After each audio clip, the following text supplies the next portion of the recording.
મેં નહોતું વિચાર્યું કે આવી રીતની જે ખીર બનાવવાની જે સેવૈયા માર્કેટમાં મળે છે, જે શેકેલી હોય છે, એને હું અપમ સ્ટેન્ડમાં નાખીને આવી રીતનો નાસ્તો બનાવીશ તો એટલું સરસ નાસ્તો બનશે કે ખરેખર ઘરમાં બધાને બહુ જ ગમશે. તો વિચાર્યું તમારી જોડે પણ એ નાસ્તો જરૂરથી શેર કરું. એના માટે 1 વાટકી જેટલું આપણે શેકેલી સેવ લઈ લેવાની છે. હવે જેટલી સેવ લીધી છે ને એટલી જ 1 વાટકી જેટલી આપણે સોજી લેવાની છે. હવે જેટલી આપણે સોજી લીધી છે ને 1 વાટકી જેટલી એટલી જ આપણે 1 વાટકી જેટલી છાશ લેવાની છે. જો કદાચ તમારા ઘરે છાશ ના હોય તો 1 વાટકી જેટલું દહીંનો ઉપયોગ પણ કરી શકો છો. પહેલાં આપણે બધાને સરસ રીતે મિક્સ કરી દઈશું. મિક્સ કરીએ અને સરસ રીતે મિક્સ ના થતું હોય તો આપણે બીજી અડધી વાટકીથી થોડું વધારે આમાં પાણી ઉમેરીશું. બહુ પાણી આપણે નથી ઉમેરવાનું. જો અગર તમે દહીં ઉમેરો છો તો તમારે 1 આખી વાટકી જેટલું પાણી ઉમેરવાનું છે. અગર છાશ ઉમેરો છો તો તમારે અડધી વાટકીથી થોડું વધારે જ પાણી ઉમેરવાનું છે. એ જ પરફેક્ટ માપ છે આને પલાળવા માટેનું.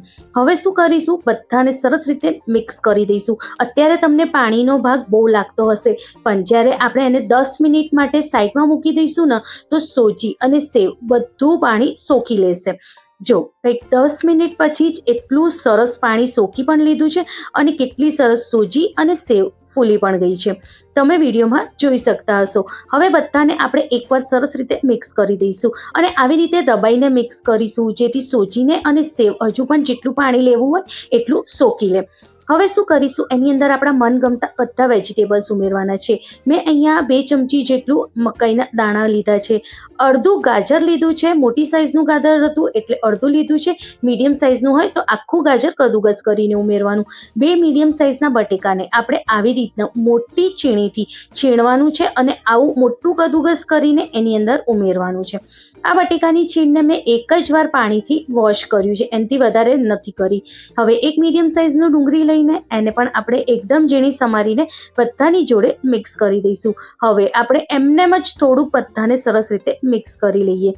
જ્યારે આવી રીતે બધું સરસ રીતે મિક્સ કરીએ ને તો જો તમે જોઈ શકતા હશો કેટલું ઘટ બેટર લાગે છે. લાગે છે કે થોડું બી આપણે વધારે પાણીનો ભાગ ગયો હોય, સહેજ બી નહીં લાગે. એટલે ખાસ કરીને પાણીના માપનો ભાગ જે છે આપણે ધ્યાનથી કરવાનું. હવે આની અંદર આપણે 2 ચમચી જેટલું સફેદ તલ ઉમેરીશું.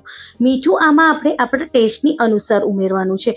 અડધી ચમચી જેટલું જ આમાં આપણે લાલ મિર્ચ પાવડર ઉમેરીશું. ઓછા મસાલાવાળું અને એકદમ ટેસ્ટી અને ઓછા તેલવાળું એકદમ સરસ આજે આપણે નાસ્તો બનાવીને રેડી કરવાના છે.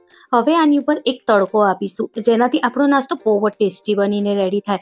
એના માટે એક તડકા પેનમાં આપણે 4 ચમચી જેટલું તેલ ઉમેરીશું, 1 ચમચી જેટલું અડદ દાળ અને 1 ચમચી જેટલું ચણા દાળ.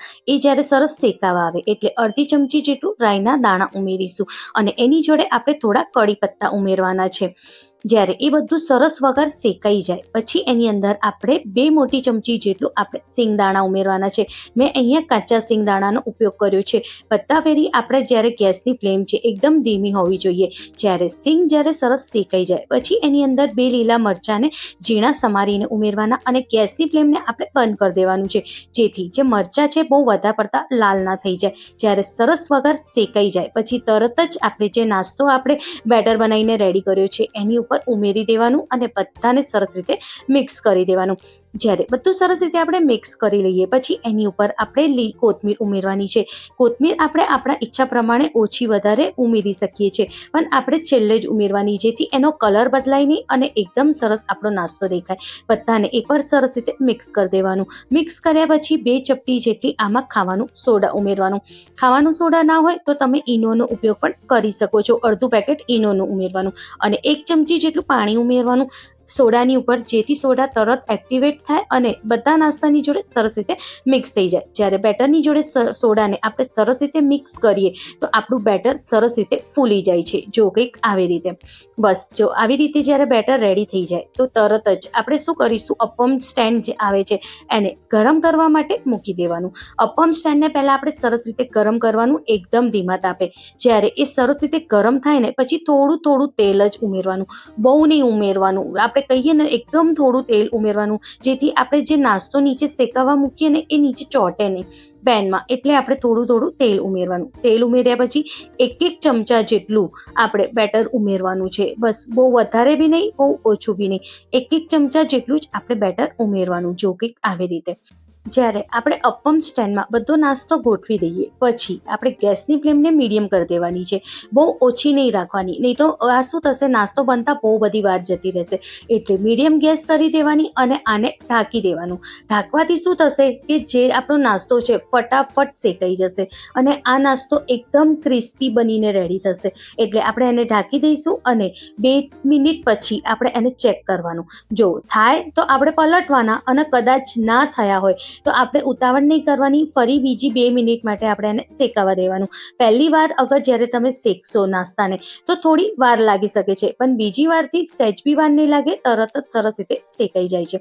અગર આવી રીતે શેકાઈ ગયા હોય ને તો તરત જ જો અપમ પેન છોડી દે છે અને આપણે એને આસાનીથી પલટી પણ શકીએ છીએ. જો તમે વિડીયોમાં જોઈ શકતા હશો, બસ આવી જ રીતે આપણે એને બીજી બાજુ પલટી દેવાનું અને બીજી બાજુ પલટ્યા પછી અગર તમે ઈચ્છો તો તેલ નાખી શકો છો, અગર નથી નાખવું તો પણ ચાલે, એ એમનેમ પણ સરસ ક્રિસ્પી થઈ જાય છે. કારણ કે આપણે પહેલી વારમાં જ્યારે તેલ લગાવ્યું ને એનાથી જ એકદમ સરસ આ પેન ગરમ થઈ જાય છે, એટલે આપણે બીજી વાર તેલનો ઉપયોગ કરવાની જરૂર નથી પડતી. બસ હવે શું કરવાનું, એને થોડીક વાર માટે ફરી આપણે એમનેમ જ શેકાવા દેવાનું. હવે આપણે ઢાંકવાની જરૂર નથી.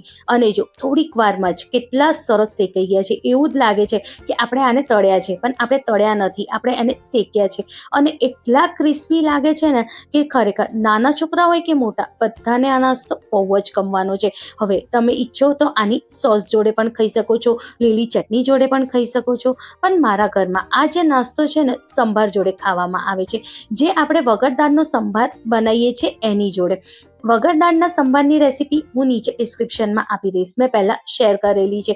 ખરેખર આ નાસ્તો સંભાર સાથે પણ બહુ જ ટેસ્ટી લાગે છે. એકવાર તમે આ નાસ્તો જરૂરથી ટ્રાય કરજો.